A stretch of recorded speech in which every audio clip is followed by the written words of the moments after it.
Buongiorno cari amici, benvenuti anche oggi nel canale del Marietto Veneziano.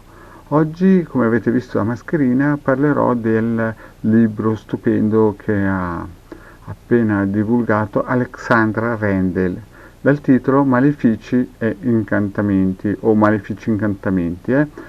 In questo libro potrete trovare descrizioni semplici di casi di studio e anche teorie di come difendersi e anche cose pratiche per come difendersi da fatture, maledizioni, incantesimi, influssi negativi e case stregate. Qui la nostra Alexandra Rendel, che sappiamo essere la figlia del grande maestro Fulvio Rendel, personaggio famosissimo a livello mondiale, sia lui che lei.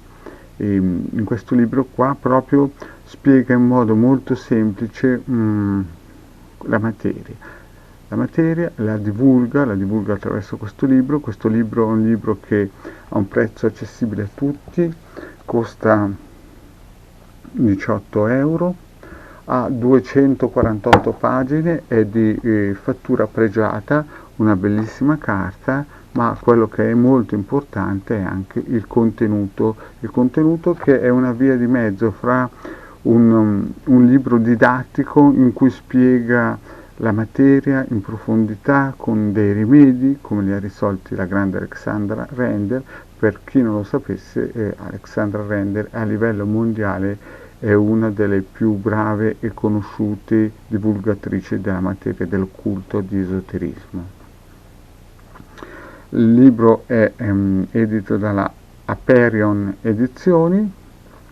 È un libro, appunto, ripeto, di 248 pagine, il contenuto è ricchissimo di storie, di aneddoti e di soluzioni, sempre portate dalla vita, dalle esperienze della nostra Alexandra Rendel.